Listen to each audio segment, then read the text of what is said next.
অনেকগুলা technique video নিয়ে চলে আসলাম এই ভিডিওতে। অনুরোধ রইল পুরো ভিডিওটা দেখবেন আর আপনাদের অনেক কাজে আসতে পারে।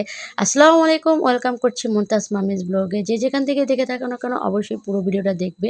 তো চলো শুরু করা যাক। আমাদের কিন্তু চালতার আচার অনেক পছন্দ, কিন্তু চালতাটা কাটা অনেক কঠিন। কাটতে গেলে অনেকেই হাত কেটে ফেলে। তো আর হাত কাটবেন না, এই টেকনিকটা শিখে রাখুন।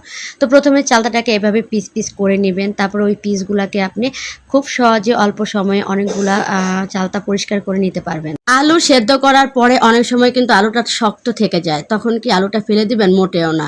এই আলু ভর্তাটা কিভাবে আপনি ভর্তা বানাবেন এই টেকনিকটা শিখে রাখুন। তো প্রথমে আমি একটা গ্রেটারের সাহায্যে আলুটাকে গ্রেট করে নিলাম। তারপরে আপনি ভর্তাটা বানিয়ে খেয়ে দেখবেন, খুবই টেস্টি। তো ভর্তাটা বানানোর জন্য ধনিয়া পাতা, পেঁয়াজ কুচি আর শুকনো মরিচ আর স্বাদ মতো লবণ আর পরিমাণ মতো সরিষার তেল দিয়ে ভর্তাটা বানাবেন। আমরা অনেকে অনেকভাবে কিন্তু চিচিঙ্গার খোসা ছাড়াতে পারি, কিন্তু আমি মনে করি এইটাই সব থেকে বেস্ট। এই 4 চামচ দিয়ে যদি আপনি চিচিঙ্গাটা খোসা ছাড়ান, তাহলে আপনি খুবই অল্প সময়ে অনেকগুলো চিচিঙ্গার খোসা ছাড়াতে পারবেন। হাতের কোনো স্পর্শ ছাড়াই সিদ্ধ আলু কিভাবে খোসা ছাড়াবেন আর অটো ম্যাশ হয়ে যাবে, এই টেকনিকটা শিখে রাখুন। তো একটা আলুকে আমি প্রথমে 4 ভাগ করে নিয়েছি, আর এই ধরনের ছেঁকনির ওপরে আমি আলুগুলো চাপ দিয়ে নিচ্ছি। তো দেখেন একসাথে 2 কাজ হয়ে গেল। তো এভাবে করতে পারবেন, খুব সহজ পদ্ধতি শিখিয়ে দিলাম। সিদ্ধ করা কোয়েল পাখির ডিম একটা একটা করে খোসা ছাড়াতে গেলে খুবই বিরক্ত লাগে। এখন এটা আর করবেন না, একসাথে একবারে অনেকটি ডিমের খোসা ছাড়াতে পারবেন। আমার এই ভিডিওতে দেওয়া পদ্ধতি অনুসরণ করে এইভাবে যদি আপনি করে নেন, তাহলে দেখেন একসাথে সবগুলো ডিমের খোসা ছাড়াতে পেরে গেছেন।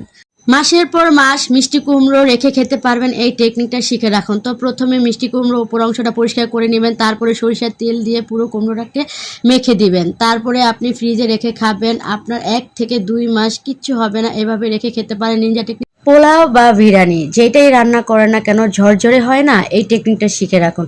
যেই কয় পট চাল নেবেন, ঠিক তার থেকে ডবল আপনি পানি নিয়ে নেবেন, আর পানিটা ফুটিয়ে নেবেন। আর অন্য একটা পাত্রে আপনি তেল দিয়ে ওই গরম তেলের ভিতরে আপনি আগে থাকতে ধুয়ে রাখা চালটা ঝরা দিয়ে রাখবেন, আর ওই চালটা আপনি তেলের ভিতরে দিয়ে ভাজা ভাজা করে নেবেন।